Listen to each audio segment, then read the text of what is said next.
Dante, born Louis Dante, sometimes called the Lord of Angels and the bringer of Sanguinius' light, is the current commander and chapter master of the Blood Angels chapter of Space Marines, as well as the Lord Regent of the Imperial Nihilus, and has also served as chapter master for approximately 1100 standard years. Commander Dante's power armor incorporates a highly ornate golden death mask beneath his iron halo called the Death Mask of Sanguinius, which is said to have been worn by and shaped to match the fear-inspiring features of Sanguinius at the moment of his death at the hands of the arch-traitor Horus. He is believed to be the oldest living loyalist space marine, and he is currently over 1500 standard years old. With the exception of those space marines sustained by the cybernetic technology of dreadnoughts, the use of temporal stasis or other technological means of extended human life, Commander Dante is approximately 1552 Terran years old. On the battlefield, his presence inspires troops to acts of valour that are extraordinary even for space marines. Because of this reputation, when it comes to choosing a leader for the Armageddon intervention,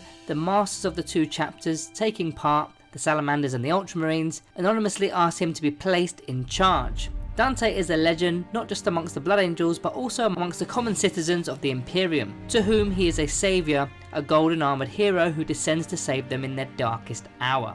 Commander Dante has led the Blood Angels to some of their greatest victories, from the bloody campaigns in Ultima Macaria to the liberation of Canu. He clothed the mighty bloodthirster Scarbrand in two at the gates of Pandemonium, and drove the Orcs from the 12 worlds of Blackfang. Perhaps his most famous of victories were in the Second War for Armageddon, where his leadership allowed the defenders to triumph over the fury of War Gruzgal. There he led the valiant strike against the Orcs attacking Hybe Acreon, where the horde was ripped asunder by cannon and bomb as Dante spearheaded the reinforcements. And it was in the closing stages of the war that Dante's tactical genius finally broke the back of the Orc army, leading a mass drop pod assault against the Orcs assaulting Hybe Tartarus. His Blood Angels slayed the Orcs, driving them back to the ash wastes and jungles.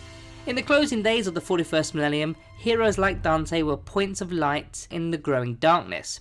He stood, as he had done for a millennium or more, between the enemies of mankind and the Imperium. As a leader, Dante is utterly fearless and full of drive and initiative. If his opponents ever made a mistake, Dante is on it in a flash, and he always exploits their error to the fullest. He had a reputation for leading from the front and can usually be found where the battle is fiercest, plummeting from the skies at the head of his personal bodyguard, a halo of power playing around his head. Yet for all his success, or perhaps because of it, Dante had grown wary of his burdens. He had lived far longer than he should, and the burden of centuries grew even weightier. Only one thing prevented Dante, which were recorded in the scrolls of Sanguinius, which were the Primarch's visions of a great battle to overshadow all others, where one golden warrior would stand between the Emperor and the darkness. For many generations of the Blood Angels, these prophecies had been read as the Sanguinius foreknowledge of his own fate. Yet through some instinct, perhaps a lingering trace of the Primarch's fabled fear, far-seeing eye, or his own dreams of the Golden Warrior,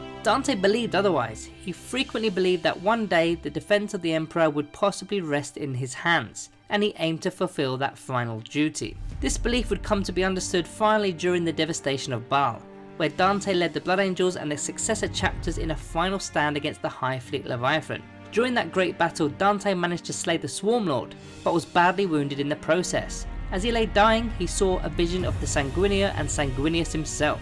He was then relieved that his duty was finally over. Dante was about to pass him to death when Sanguinius told him to live, and that his time was not yet done.